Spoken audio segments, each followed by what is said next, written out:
તો આ તરફ વડોદરા જિલ્લાના સાવલીમાં વરસાદના કારણે રસ્તો તૂટ્યો છે। ડાયવર્ઝન સાથેનો રસ્તો તૂટતા વાહન વ્યવહાર પર અસર થઈ છે। દંતેજ અને સધાપુરાના ગ્રામજનોને અવરજવરમાં હાલાકીનો સામનો કરવો પડી રહ્યો છે। ખાસ કરીને વિદ્યાર્થીઓ અને ખેડૂતો અને નોકરિયાતોને મુશ્કેલી વધી છે। દંતેજ સધાપુરા માર્ગ પર મરામતની કામગીરીની ગ્રામજનો રાહ જોઈ રહ્યા છે। તો વડોદરાનું સાવલી જ્યાં ડાયવર્ઝન ધોવાયું છે, રસ્તો તૂટી જવાની ઘટના બની છે। પહેલા વરસાદમાં જ રસ્તો ધોવાઈ જતા ગ્રામજનોમાં પણ રોષ જોવા મળ્યો છે।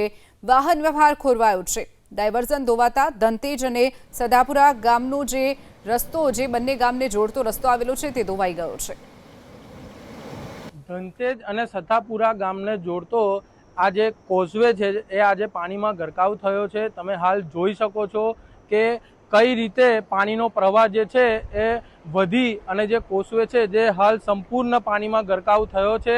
હાલ અત્યારે ખેડૂતોને, નોકરિયાતોને અને અન્ય ગામના લોકોને ફરીને જવાનો વારો આવી રહ્યો છે। સંપૂર્ણ જે આ તમે કોઝવે જોઈ શકો છો, અત્યારે તાજા દ્રશ્યો છે, તે પાણીમાં સંપૂર્ણ જે કોઝવે જે છે એ ગરકાવ થયો છે। હાલ આપણી પાસે સ્થાનિક જોડાયા છે, તેમને જોડે આપણે વાત કરવાનો પ્રયાસ કરીશું। આ કોઝવે ક્યારે અને કેવી રીતે ગરકાવ થયો છે? આ પાણીનો પ્રવાહ વધવાથી લગભગ ગરકાવ થયો છે, તમે જોઈ શકો છો। કેવી હાલાકીનો વારો તમારે ભોગવવાનો વારો આવે છે અને કોઈ તંત્ર કે કોઈ આવ્યું છે અહીંયા? અત્યાર લગીન તો કોઈ આવ્યું છે નથી। લગભગ ગામના મારા કમલપુરા ગામના છોકરાઓ છે, ધનતેજ પ્રાથમિક શાળામાં જાય છે, એમને અહીંયાથી આ નજીક પડે છે, એટલે હવે ગામમાંથી લગભગ 5 થી 7 કિલોમીટર ફરીને જવું પડે છે। ઓકે, હાલ તમે જોઈ શકો છો કે કોઈ પણ જે વહીવટી તંત્ર છે એ હાલ અહીંયા પહોંચ્યું નથી અને જે બી છે એ તમે જોઈ શકો છો। કેમેરામેનને વિનંતી કરીશ કે જે બ્રિજના જે દ્રશ્યો છે તે બતાવે। જે કોઝવે જે છે એ સંપૂર્ણ પાણીમાં ગરકાવ થઈ ચૂક્યો છે।